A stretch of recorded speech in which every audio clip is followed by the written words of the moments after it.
এই ক্লাসে আমরা ক্লাস 11-এর ফিজিক্সের যে থার্মোডাইনামিক্স চ্যাপ্টার আছে, এই থার্মোডাইনামিক্স টপিক থেকে কিছু প্রবলেমস ডিসকাস করব। যে প্রবলেমসগুলো করলে মোটামুটি একটা এই চ্যাপ্টার সম্পর্কে ধারণা তৈরি হবে, এবং যেই ধরনের প্রবলেমগুলো আমাদের মেনলি নিট, জিমেন এবং ডিফারেন্ট কম্পিটিটিভ এক্সামে কিন্তু এসে থাকে। কিছু প্রবলেমস আমি সিলেক্ট করেছি, সেইগুলোই আমরা ডিসকাস করব, যাতে করে থার্মোডাইনামিক্সের যে ইম্পর্টেন্ট জিনিসগুলো আছে সেইগুলো সম্পর্কে আমাদের একটা ধারণা তৈরি হয়। কিছু প্রবলেমস দেখা যাক কি কি আছে।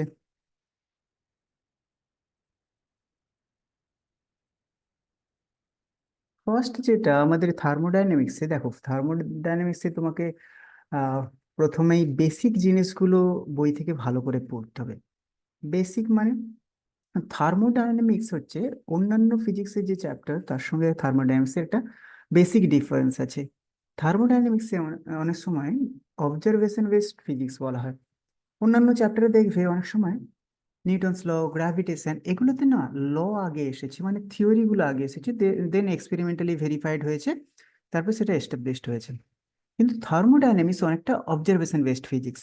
এখানে ভলিউম, টেম্পারেচার, প্রেসার কিভাবে চেঞ্জ হচ্ছে, এবং এখানে ডিসকাশনটা কিন্তু ম্যাক্রোস্কোপিক লেভেলে করা হয়। মানে কাইনেটিক থিওরিতে যেমন আমরা প্রত্যেকটা মলিকুলের জন্য প্রেসার ক্যালকুলেট করি, হ্যাঁ, অ্যাটমিক লেভেলে ক্যালকুলেশনটা করি, কিন্তু থার্মোডাইনামিক্সে আমরা প্রেসার, ভলিউম, পুরো সিস্টেমের প্রেসার, পুরো সিস্টেমের ভলিউম, পুরো সিস্টেমের টেম্পারেচার, এইভাবে কিন্তু মানে বড় ক্ষেত্রে ম্যাক্রোস্কোপিক লেভেলে আমরা ডিসকাসটা করি। থার্মোডাইনামিক্সে আমাদের জিরেথ ল আছে, ফার্স্ট ল আছে, সেকেন্ড ল আছে। তো এই জিনিসগুলো, এবং থার্মোডাইনামিক সিস্টেম বলতে কি বুঝি, সিস্টেম মানে যেটার উপর আমরা অবজার্ভ করছি, এবং এটা হচ্ছে অনেক নাম্বার অফ পার্টিকেল নিয়ে তৈরি সিস্টেম। আর সিস্টেম ছাড়া যা কিছু সারাউন্ডিংস, এছাড়াও তোমাদেরকে পড়তে হবে যে থার্মোডাইনামিক ভেরিয়েবল, সেটাকে আবার দুই ভাগে ভাগ করা হয়, ইন্টেন্সিভ, এক্সটেন্সিভ। হুম। তো বেসিক জিনিসগুলো বই থেকে পড়তে হবে। এবার আমি কি করব, কিছু প্রবলেমস ডিসকাস করব।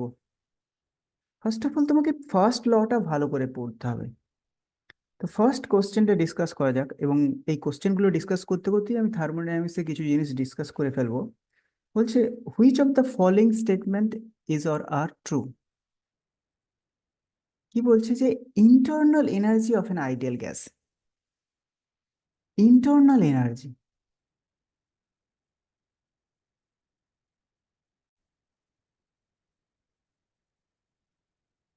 তো এখানে তোমাকে দেখতে হবে যে internal energy of an ideal gas, এবার অপশনগুলো কি কি আছে। আমাদের যে ফার্স্ট ল ছিল, দেখো থার্মোডাইনামিক্সে, সেটা কি ছিল, তোমার ডিকিউ ইকুয়ালস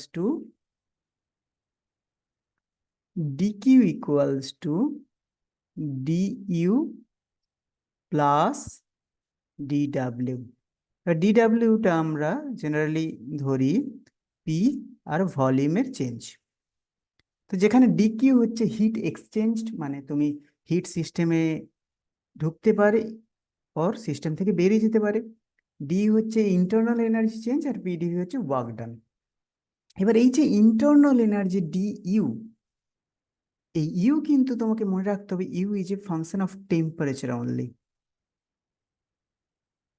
এই যে আইডিয়াল গ্যাস, আমরা প্রধানত আইডিয়াল গ্যাস ধরে থাকি যখন যে কোনো সময়, কারণ আইডিয়াল গ্যাসের ক্ষেত্রে আমাদের যে গ্যাস মলিকুলগুলোর মধ্যে ইন্টারাকশনটা নেগলেক্ট করা হয়, তার ফলে ইন্টারাকশন যদি না থাকে পোটেনশিয়াল এনার্জি কোনো টার্ম আসে না। তো ইউটা প্রধানত এখানে যা এনার্জি থাকে, এটা হচ্ছে kinetic energy due to thermal motion. এই টেম্পারেচারের জন্য যাদের তাদের যে তাপীয় গতি, তার জন্যই যে এনার্জি, পুরো এনার্জিটাই কিন্তু এখানে গতি শক্তি, এবং এটা টেম্পারেচার ডিপেন্ডেন্ট, শুধুমাত্র টেম্পারেচার উপর ডিপেন্ড করে। তাই যদি আইসোথার্মাল, আইসোথার্মাল মিন্স কিন্তু টেম্পারেচার কনস্ট্যান্ট, তাহলে আইসোথার্মাল প্রসেস মানে টেম্পারেচার কনস্ট্যান্ট। তাহলে টি যদি কনস্ট্যান্ট হয়, এবার বলছি যে U is a function of temperature only, তাহলে ইউ কিন্তু কনস্ট্যান্ট হবে। টেম্পারেচার যদি কনস্ট্যান্ট হয়, ইউ কনস্ট্যান্ট হবে। আর ইউ যদি কনস্ট্যান্ট হয়, তার মানে এই যে ডি ইউ, ইউ এর চেঞ্জ হবে না। তাহলে এই যে অপশন টু হবে, remains constant in isothermal process. Isothermal প্রসেসে কিন্তু ইন্টারনাল এনার্জি কনস্ট্যান্ট থাকবে, ইন্টারনাল এনার্জি কোনো চেঞ্জ হবে না। কেন? টেম্পারেচার কনস্ট্যান্ট বলে, কারণ U is a function of temperature only. এখানে ইউতে সম্পূর্ণ এনার্জিটাই হচ্ছে কাইনেটিক এনার্জি, থার্মাল মোশনের জন্য গ্যাস মলিকুলার গুলোর মধ্যে ইন্টারাকশনটাকে নেগলেক্ট করা হয়, তার ফলে পোটেনশিয়াল এনার্জি টার্মটাকে নেগলেক্ট করা হয়। এছাড়াও তোমাকে ফার্স্ট লটা ভালোভাবে জানতে হবে, এই যে DQ equals to DU plus DW, এখান থেকেই কিন্তু সব প্রসেসগুলো ডিফাইন করা যায়। যেমন তোমরা জানো যে ডিকিউ যদি জিরো হয়, ডিকিউ যদি জিরো হয় তবে কিন্তু সেটাকে বলা হয় অ্যাডিয়াবেটিক প্রসেস, মানে সিস্টেমে হিট ঢুকবেও না আর বেরোবেও না। যেমনটি থার্মো ফ্লাক্সের মধ্যে হয়, আমাদের যে ফ্লাক্সে চা রাখলে অনেকক্ষণ গরম থাকে, গরম জল রাখলে অনেকক্ষণ গরম থাকে, তাই না? তো সেখানে সিস্টেমের ভেতরে তাপ ঢুকতেও পারে না আর তাপটা বেরোতেও পারে না, তাই ডিকিউ হচ্ছে তোমার জিরো যদি হয় তাহলে অ্যাডিবেটিক প্রসেস, যেটাকে বলে রুদ্ধতাপীয় প্রক্রিয়া। এবং এখান থেকে আরো অনেক কিছু বলা যায়। যদি ডিকিউ জিরো হয় সেক্ষেত্রে দেখো এই যে ডিইউ প্লাস ডিডাব্লিউ কিন্তু জিরো হয়ে যাচ্ছে, তাহলে তুমি ডিইউ প্লাস ডিডাব্লিউ কিন্তু জিরো লিখতে পারো। তার মানে এখানে যদি কোনো ওয়ার্ক ডান হয় তাহলে দেখো ডিডাব্লিউ ইকুয়ালস টু কিন্তু মাইনাস ডিইউ।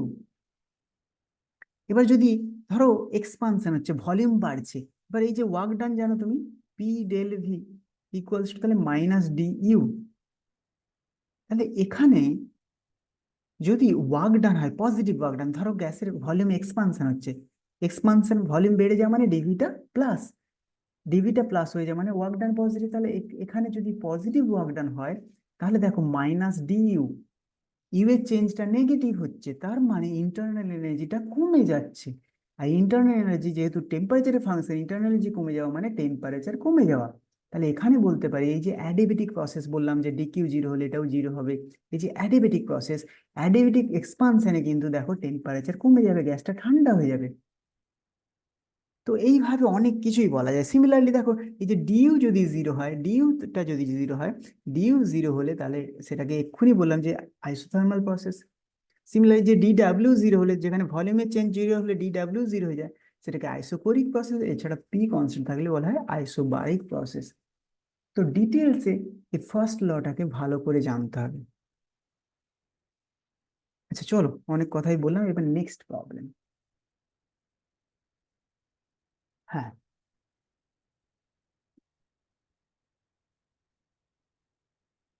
এবার কি বলছে যে এই থার্মোডাইনামিক্সে হিট অ্যান্ড ওয়াকার, হিট এবং ওয়ার্ক ডান, এই যে আমি আবার ফার্স্ট লতে চলে যাচ্ছি, D Q equals to DU plus D W. এখানে বলে রাখি যে এই যে ইউটা বললাম এখনই, ইউটা শুধুমাত্র টেম্পারেচারের ফাংশন, ইউটা শুধুমাত্র টেম্পারেচারের ফাংশন, তার মানে এটা পাথ ইন্ডিপেন্ডেন্ট, তাই এটাকে স্টেট ফাংশন বলা হয়, স্টেট ফাংশন। আমি যদি দুটো প্রসেস ধরি, ধরো পিভি গ্রাফ, ধরো এই স্টেট থেকে ধরো বি পয়েন্টে এইভাবে গ্যাস এক্সপান্ড করছে, তো এটা ওয়ান প্রসেস, বা আবার এ থেকে বি অন্য একটা পাথেও যেতে পারে, এটা ধরো টু প্রসেস। তো এই যে যেহেতু এই যে দুটো দুটো ক্ষেত্রে এ থেকে বিতেই যাচ্ছে, তো এ এর একটা টেম্পারেচার হবে, বি এর একটা টেম্পারেচার হবে, তো এখানে টেম্পারেচার চেঞ্জটা তো ফিক্সড দুটো পথের ক্ষেত্রেই। তো টেম্পারেচারের ডিফারেন্স যদি একই হয় তাহলে কিন্তু ইউ এর চেঞ্জ ডিইউ কিন্তু একই হবে, তাই ইউ কে বলা হয় স্টেট ফাংশন। কিন্তু Q and work done, heat এবং ওয়ার্ক ডান কিন্তু পাথ ফাংশন। কেন ওয়ার্ক ডান মানে আমরা জানি যে পিভি গ্রাফের এরিয়া, এনটি area under the PV graph, area under the PV graph, যে কোনো আমাদের যে এই যে প্রেসার এবং ভলিউম গ্রাফ, যে কোনো ধরো এই গ্রাফটাই ধরো এক্সপানশন হচ্ছে, তো এর নিচের যে এরিয়া, পুরো এরিয়াটা দেবে আমাকে ওয়ার্ক ডান, এরিয়া দেবে ওয়ার্ক ডান।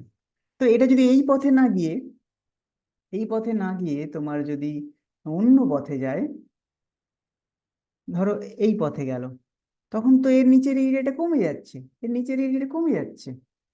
তো ওয়ার্ক ডান কিন্তু পাথ ফাংশন, পাথের উপর ডিপেন্ড করে। তাহলে আমরা কি লিখলাম, D Q equals to D U plus D W. তাহলে ওয়ার্ক ডান যদি পাথের উপর ডিপেন্ড করে, এবার ইউটা ধরো পথের উপর ডিপেন্ডই করে না, সব ক্ষেত্রেই একই হবে, ইউ এর কথা ছেড়ে দাও। তাহলে ওয়ার্ক ডান যদি পাথের উপর ডিপেন্ড করে, তাহলে এই কিউটাও পাথের উপর ডিপেন্ড করবে, কারণ যার ওয়ার্ক ডান বেশি হবে। যেমন এই যে রেড কালারে যেটা পাথ করেছি, এই যে রেড কালারের নিচের এরিয়াটা অনেক বেশি, তাহলে এর ওয়ার্ক ডান বেশি, তাহলে যার ওয়ার্ক ডান বেশি হবে তার কিউটাও বেশি হবে। তাই কিউ এবং ডাব্লিউ কিন্তু পাথ ফাংশন। কিউ এবং ডাব্লিউ পাথ ফাংশন, কারণ কোন পথে যাচ্ছে তার উপর এরিয়াটা ডিপেন্ড করছে। তার ফলে ওয়ার্ক ডানও বেশি হবে, আর ওয়ার্ক ডান বেশি হলে কিউও বেশি হবে। কিন্তু ইউটা কিন্তু স্টেট ফাংশন। এই যে ইউ স্টেট ফাংশন কেন, তুমি এইভাবে যাও আর এইভাবে যাও, তো এখানে যে ধরো টি এ, এটা টিবি, তাহলে এই যে টি এ টিবিটা যেহেতু একই হচ্ছে, ডিফারেন্সটা সেম, যেই পথে যাও, এই পথে যাও আর এই পথে যাও, ডিফারেন্সটা একই হবে। তাই ইউ এর চেঞ্জ, টেম্পারেচার ডিফারেন্স যেহেতু সেম, ইউ এর চেঞ্জটাও সেম হবে, পথের উপর ডিপেন্ড করে না। চলো নেক্সট।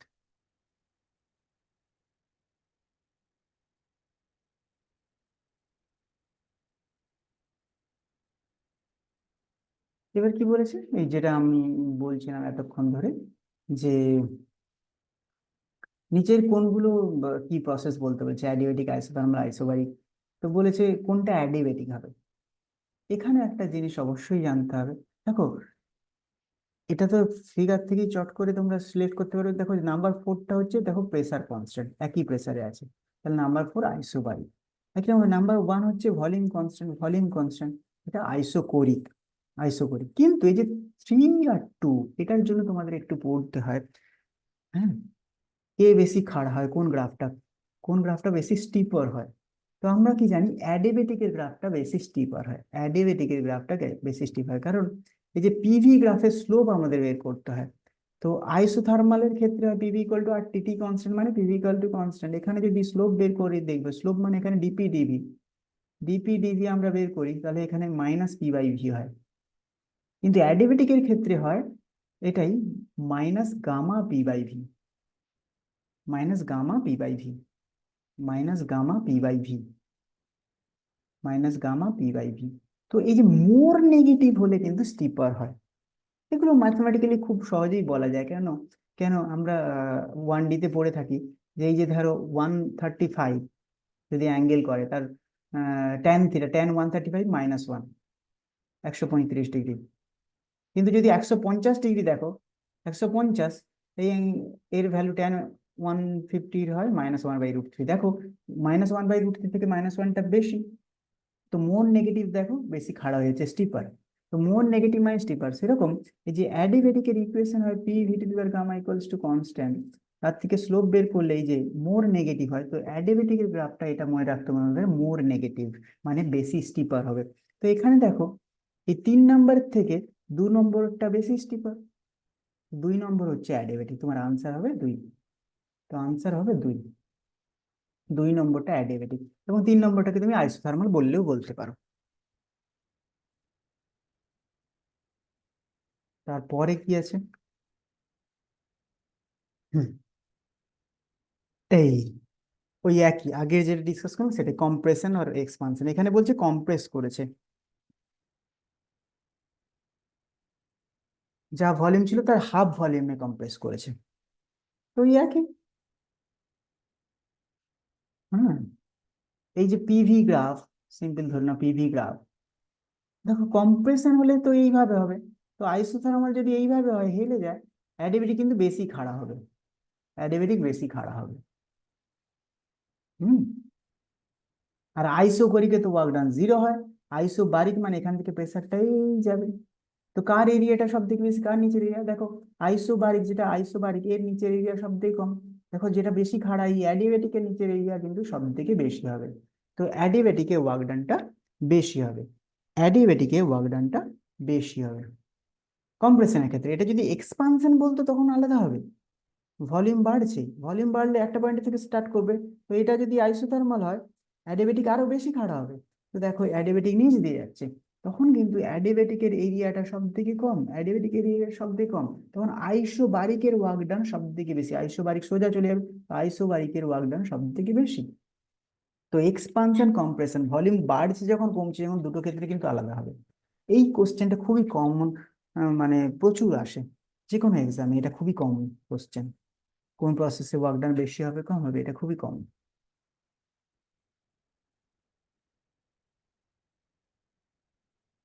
হ্যাঁ, এবার যেটা ডিসকাস করছিলাম যে পিভি গ্রাফ যদি দেওয়া থাকে, তার area under the PV graph সেটা কিন্তু ওয়ার্ক ডান দেয়। এবং ভলিউম এক্সপানশনের সময় পজিটিভ, ভলিউম কম্প্রেশনের সময় নেগেটিভ। সেইভাবে অনেক সময় ডিফাইন করা যায় যে ঘড়ি কাঁটার দিকে হলে ক্লক ওয়াইজ হলে পজিটিভ, অ্যান্টি ক্লক ওয়াইজ হলে নেগেটিভ, এরকম ডিফাইন করা যায়। যাই হোক, আমরা একদম বেসিক থেকেই ডিসকাস করব। এখানে একদম সোজা 24 এর নিটেই এসেছিল মনে হয় প্রবাবলি। তো বলেছে এখানে যদি ওয়ার্ক ডান বলে, তুমি তো অবশ্যই এই এরিয়াটা বের করবে, পুরো ওয়ার্ক ডান। কিন্তু এটা গুগলি টাইপের একটু আছে। এখানে বলেছে বিসি প্রসেসে ওয়ার্ক ডান, একদম সোজা বিসি প্রসেসে ওয়ার্ক ডান। আর বিসি প্রসেসে দেখো ভলিউম কনস্ট্যান্ট, আইসো করি ভলিউম কনস্ট্যান্ট, বিসি প্রসেস, তাহলে ওয়ার্ক ডান হবে 0। কিন্তু আমি বলছি এটাতে আরেকটু বেশি করা যাক, যে যদি শুধু বেশি না বলতো, পুরো সাইকেলে ওয়ার্ক ডান বলতো, তখন কত হতো? তখন কি করতে হবে? এরিয়া ক্যালকুলেট করতে হবে অবশ্যই, এই ভেতরের এরিয়াটা। এটা কত? তো এইটা হচ্ছে 200 কিলো পাস্কাল, 200। আর এইটা ক্যালকুলেট করতে হবে 300 সেন্টিমিটার কিউব। তাহলে 200 কিলো পাস্কাল মানে 10⁻³ পাস্কাল। আর এখানে এটাকে মিটার কিউব করবো, 300 ইন্টু তোমার সেন্টিমিটার কিউবকে মিটার কিউব করতে হবে, সেন্টিমিটার থেকে মিটার 10⁻², তার কিউব 10⁻6। এটা কত আসছে? তিনটে পজিটিভ জিরো আছে, আর এক তিনটে নেব, 1 2 3। তাহলে তাহলে কি হলো? হ্যাঁ, এই যে প্লাস 6টা কেটে গেল, -6টা, তাহলে 2 3 6, 60 জুল। +60 হবে না -60 হবে, সেটা কিন্তু ইম্পর্টেন্ট। +60 হবে না -60 হবে, +60 হবে না -60 হবে। দেখো এই যে ডিএ প্রসেসে ওয়ার্ক ডান নেই, বিসি প্রসেসে ওয়ার্ক ডান নেই, ভলিউম কনস্ট্যান্ট। তো ওয়ার্ক ডান হচ্ছে অ্যাকচুয়ালি এই যে সিডি তে আর এ বি তে। এবার এ বি তে এই পজিটিভ ওয়ার্ক ডান, এই পজিটিভ ওয়ার্ক ডানটা কম। তার থেকে এই যে যখন ভলিউম কমে যাচ্ছে সি থেকে ডি, তার ওয়ার্ক ডানটা অনেক বেশি, তো নেগেটিভ ওয়ার্ক ডানটা অনেক বেশি। তো নেগেটিভ ওয়ার্ক ডান অনেক বেশি, তার থেকে তুমি এই পজিটিভ ওয়ার্ক ডানটা মাইনাস করছো, তো ultimately net work done negative হবে, তো -60 হবে এটা টোটাল যদি হতো। কিন্তু এখানে বলেছিল বেশি প্রসেস ওয়ার্ক ডান, তো এখানের আনসার হবে 3 অবশ্যই। এখানে আমি পুরোটাই ওয়ার্ক ডান 60 ক্যালকুলেট করে দেখিয়ে দিলাম আর কি কিভাবে করতে হয়।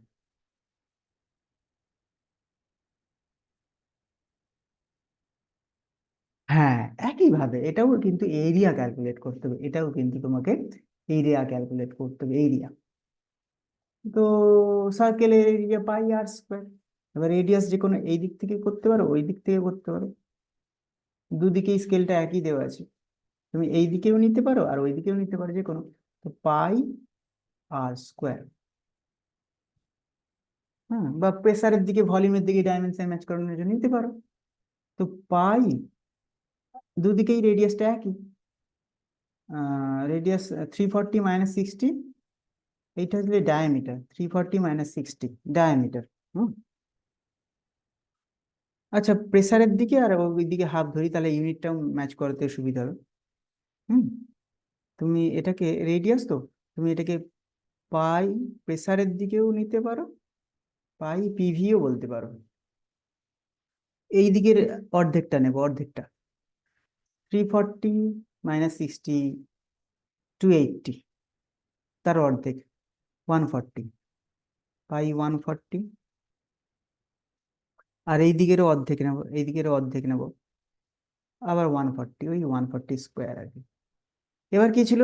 সিসি মানে সেন্টিমিটার কিউব, থেকে মিটার কিউব করতে গেলে -6। আর ওইদিকে কিলো পাস্কাল ছিল, ওই একই আগের ক্যালকুলেশন 10⁻³ তো এটা করলে হবে পাই মানে 3.14। আচ্ছা, 14 14 মাল্টিপ্লাই করলে হচ্ছে হয়ে যাবে 196 প্রবাবলি। 1 6 9 13 13, হ্যাঁ 196ই হবে। দুটো জিরো, তিনটে জিরো, পাঁচটা, তো 19.6। ওকে। তো এটা মাল্টিপ্লাই করলে 19 × 57 আর একটু বেশি, ও 61.6। পুরো মাল্টিপ্লাই করার দরকার নেই, আমার তো অপশন পেয়ে যাচ্ছি। তো এরিয়া, এখানে হলো এরিয়া।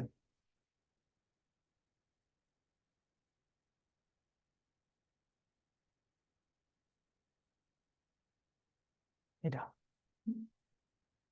একই, একই। এখানে বারবার বলছি যে কিউটা পথের উপর ডিপেন্ড করে, ওয়ার্ক ডান পথের উপর ডিপেন্ড করে, কিন্তু ইন্টারনাল এনার্জি পথের উপর ডিপেন্ড করে না। যে পথে যাও, যদি ইনিশিয়াল এবং ফাইনাল স্টেট একই হয়, তাহলে যেই পথে যাও ইন্টারনাল এনার্জি চেঞ্জটা একই হবে। তো এখানে বলেছে দেখো, the change in the internal energy of the gas along the path C A. এই সি থেকে এ তে ফিরছে যখন, এই কম্প্রেশন হচ্ছে, তাই নেগেটিভ দিয়েছে, -180। The gas absorbs heat 250 along the path A B. আচ্ছা, এ বি তে এখানে ডিকিউ আছে হচ্ছে 250, আর পরে বি সি তে, মানে এ থেকে সি তে যাচ্ছে, এ বি বি সি এই পথে, এখানে ডিকিউ হচ্ছে তোমার কত, 60। তাহলে টোটাল ডিকিউ যে হচ্ছে, টোটাল এ থেকে বি হয়ে সি তে যখন যাচ্ছে, টোটাল ডিকিউ হচ্ছে, টোটাল ডিকিউ 310 জুল। এবার এখানে তোমাকে বলেছে ওয়ার্ক ডান, ডিডাব্লিউ বের করতে। ডিডাব্লিউ, তাহলে ফার্স্ট ল কি বলছে, ফার্স্ট ল এখানে ভাবো, DQ equals to DU plus DW. DW calculate করতে গেলে ডিডাব্লিউ হচ্ছে তোমার ডিকিউ মাইনাস ডিইউ। তো ডিকিউ 3110। এবার তুমি এই প্রসেসে তো ডিইউ দেয়া নেই, এই প্রসেসে ডিইউ দেয়া নেই, কিন্তু তুমি এই যে এই প্রসেসে তো ডিইউ জানো, সি থেকে ডিইউ যদি -180 হয়, তার মানে এ থেকে সি গেলে তোমার +180। তো এ থেকে সি, এই যে ইনিশিয়াল এবং ফাইনাল পয়েন্ট একই, আর ইউটা স্টেট ফাংশন, তাহলে এই পথে যাও যা হবে, আর এই নিচের পথে গেলে একই হবে। এই এ বি সি তে গেলেও একই হবে, ডিইউ একই হবে। এখানে এই পথে যেহেতু ডিইউ হচ্ছে 180, এখানেও কিন্তু 180 হবে। তাহলে আমার ডিকিউ কত ছিল, 310 -180, তাহলে কত হলো, 130। 130 এক একটা।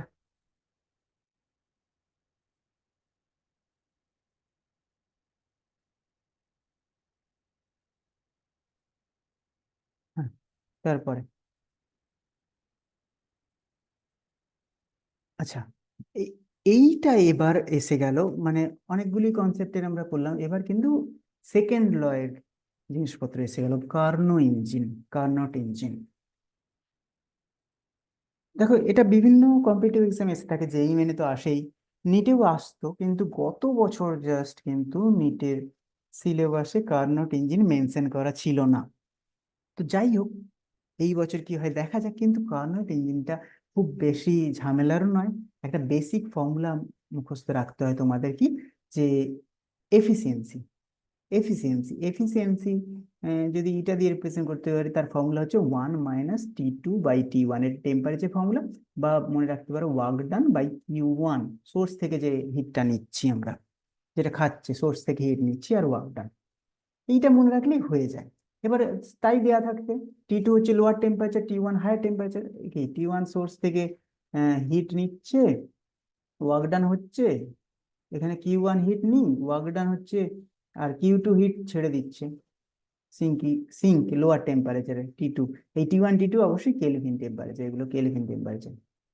তো ওয়ার্ক ডান অবশ্যই দেখো, Q1 হিট নিয়েছিল, Q2 হিট রিলিজ করেছে, তো ওয়ার্ক ডান হচ্ছে Q1 - Q2। এই বেসিক জিনিসগুলো জানতে হয়। তো এখানে আমার লোয়ার টেম্পারেচার 400 আর হায়ার টেম্পারেচার কেলভিনেই দেওয়া আছে, আর কনভার্ট করতে হবে না। তাহলে এটা যদি বসিয়ে দেখো, এফিসিয়েন্সি 1 - 400/800, মানে হাফ জাস্ট। তো এফিসিয়েন্সি হলো হাফ। এবার এখানে বলেছে ওয়ার্ক ডান বলে দেওয়া আছে, ওয়ার্ক ডান বলে দেওয়া আছে, তার মানে নিশ্চয়ই heat input, heat input from the source থেকে হিট কতটা নিয়েছে সেটাই বের করতে বলেছে। তো এটা equals to work done by Q1। এবার ওয়ার্ক ডান তুমি বসাও না, ওয়ার্ক ডান 1200, তাহলে Q1 কত হবে, Q1 হচ্ছে 2 টাইমস, Q1 হচ্ছে 2400 জুল। একদম ইজি, ওয়ার্ক ডান 2400, মানে এই যে option 3, option 3, option 3।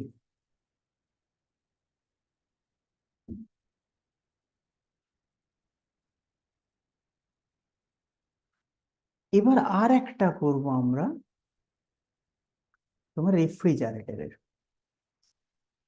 Hit engine আর রেফ্রিজারেটরে একটা বেসিক ডিফারেন্স আছে। রেফ্রিজারেটর উল্টো ভাবে কাজ করে, মানে তোমার ওই লোয়ার টেম্পারেচার থেকে হিটটা এক্সট্রাক্ট করে। কারণ আমরা ফ্রিজে কি হয় জানি, ঠান্ডাকে আরো ঠান্ডা করে দেয়, বাইরে হিটটা ছেড়ে দেয়।